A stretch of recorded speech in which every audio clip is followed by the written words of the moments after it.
La plus grande tristesse dans la vie d'Eddie Mitchell n'était pas ses échecs professionnels ni la pression de la célébrité. C'est la perte de son frère, Philip Mitchell, qu'il aimait et considérait comme son ami le plus proche dans sa jeunesse, lorsqu'il décède dans un accident de moto en 1965, alors qu'Eddie n'avait que 23 ans. Philippe, de 5 ans son aîné, était un mécanicien talentueux qui apportait toujours du rire à la famille, même si leur vie n'était pas facile. Né dans une famille ouvrière du 9e arrondissement de Paris, Eddie a grandi au milieu des rues poussiéreuses et de l'atmosphère bruyante du quartier ouvrier, ses parents travaillant dur pour subvenir aux besoins de ses 4 frères. Philippe fut le premier à faire découvrir à Eddie les disques de rock'n'roll d'Elvis Presley et de Chuck Berry, l'encourageant à chanter et à rêver de devenir une star. Le jour du décès de son frère, Eddie se préparait pour un concert avec son premier groupe, les Chaussettes Noires.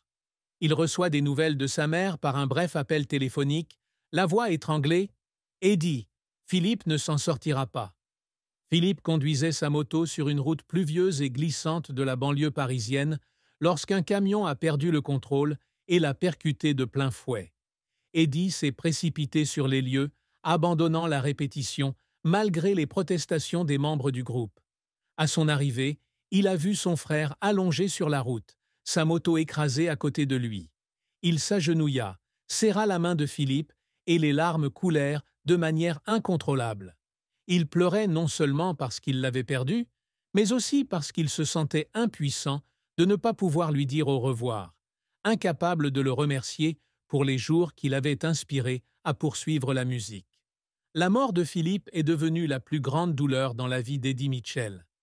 Après les funérailles, il tomba dans un état de dépression, s'asseyant souvent seul dans sa chambre, regardant de vieux disques que Philippe lui avait donnés et se reprochant de ne pas être plus souvent avec lui. Il s'est renfermé, ne trouvant du réconfort que dans la musique, jouant les airs de rock'n'roll que son frère aimait. Cette tristesse n'a jamais disparu. Elle est devenue une partie de lui, influençant ses chansons ultérieures avec des mélodies fortes, mais une profonde tristesse cachée. Chaque fois qu'il chantait « La dernière séance », une vraie chanson de lui, mais dans cette histoire supposée écrite en mémoire de Philippe, il ne pouvait retenir ses larmes, comme une façon d'exprimer ses sentiments. La carrière d'Eddie Mitchell a été un long voyage rempli de sueur, de larmes et de moments de gloire mémorables. Né dans le 9e arrondissement de Paris, il grandit au milieu des rues étroites et de l'atmosphère ouvrière d'un quartier populaire. Son père, Robert Mitchell, était ouvrier d'usine, et sa mère, Louise Dupont, était couturière. Tous deux travaillaient dur pour subvenir aux besoins de la famille. Dès son plus jeune âge, Eddie aimait la musique, chantant souvent des chansons rock'n'roll à la radio lors des froides nuits parisiennes. À l'âge de 16 ans, il rejoint le groupe Les Chaussettes Noires, se produisant dans de petits clubs parisiens pour gagner de l'argent et subvenir aux besoins de sa famille. Bien qu'il n'ait pas eu l'occasion d'étudier la musique de manière formelle, il a appris seul, grâce à de vieux disques, et a pratiqué sa voix tous les jours dans l'appartement exigu de sa famille.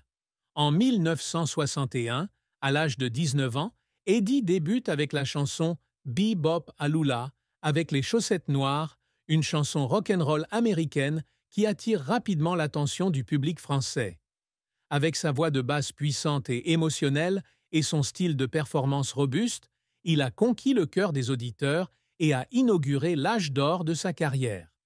Durant les années 1960 et 1090, il continue à sortir une série de tubes tels que « Toujours un coin qui me rappelle » 1963, « Couleur menthe à l'eau » 1980 et « La dernière séance » 1777, chacun avec sa propre empreinte personnelle, des paroles profondes et des mélodies captivantes. L'album Made in USA 1975 se vend à des centaines de milliers d'exemplaires, faisant de lui l'un des chanteurs de rock'n'roll les plus vendeurs en France à cette époque. Son succès ne se limite pas à la musique. En 1982, il s'essaie au métier d'acteur dans le film Coup de torchon, recevant les éloges de la critique et du public. Le public l'aime non seulement pour sa voix, mais aussi pour la sincérité et la liberté qu'il apporte à chaque œuvre. Il a été surnommé le roi du rock'n'roll français, un titre qu'il a détenu pendant des décennies. Mais sa carrière n'a pas toujours été un long fleuve tranquille. En 1985, il investit toutes ses économies dans l'album Rêves américains, espérant créer une nouvelle percée. Mais l'album échoue dans les ventes, critiqué par les critiques pour être trop similaire au style américain et ne pas conserver l'identité française. Cette nuit-là, il était assis seul dans le studio, regardant les piles de disques et pleurant. Il a pleuré non pas parce qu'il avait perdu de l'argent, mais parce qu'il se sentait impuissant lorsqu'il voyait le public lui tourner le dos. Avant cela, il avait également été confronté à l'échec dans sa jeunesse. En 1960, avant de devenir célèbre, il participe à un concours de musique, mais est éliminé dès le premier tour, car les juges trouvent sa voix trop rauque, pas assez douce. Il se souvenait de cette nuit, assis seul sur un banc au bord de la Seine, regardant les lumières de Paris et pleurant en silence. Il pleurait non pas parce qu'il était éliminé, mais à cause du sentiment d'impuissance lorsque son rêve semblait si lointain.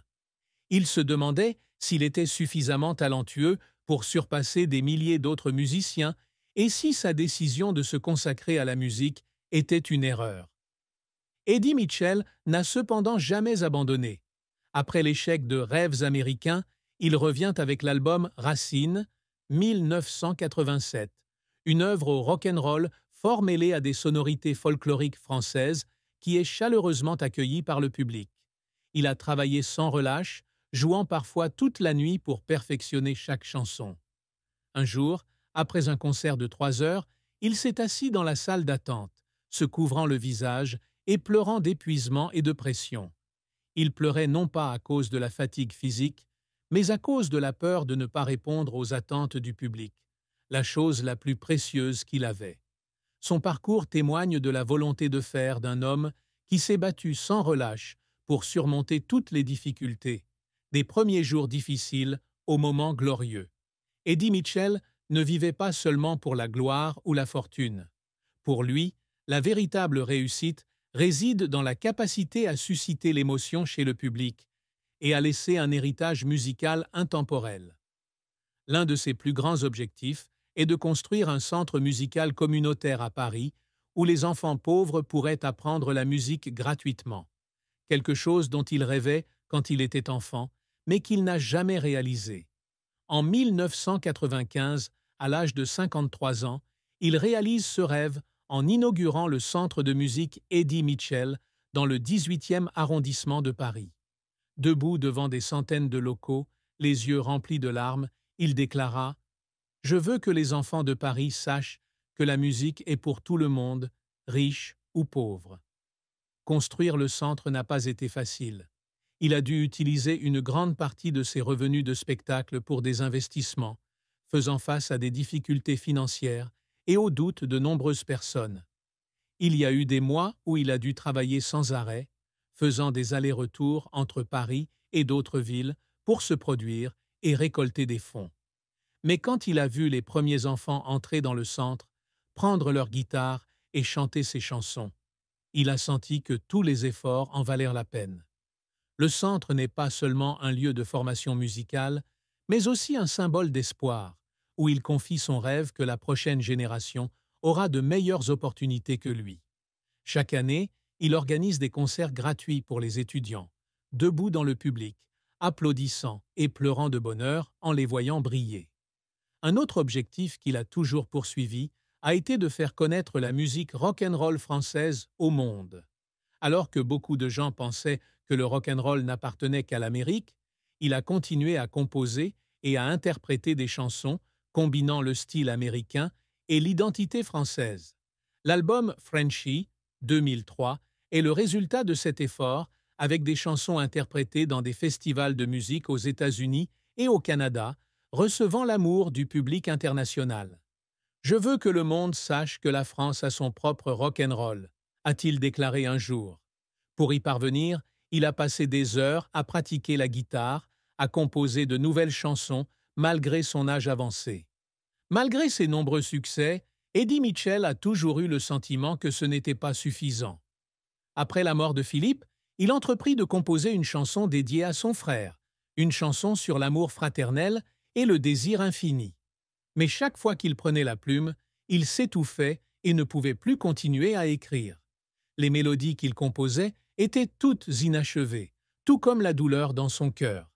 Il se demandait souvent s'il méritait vraiment le succès, si ce qu'il faisait pouvait compenser les moments où il n'était pas avec Philippe.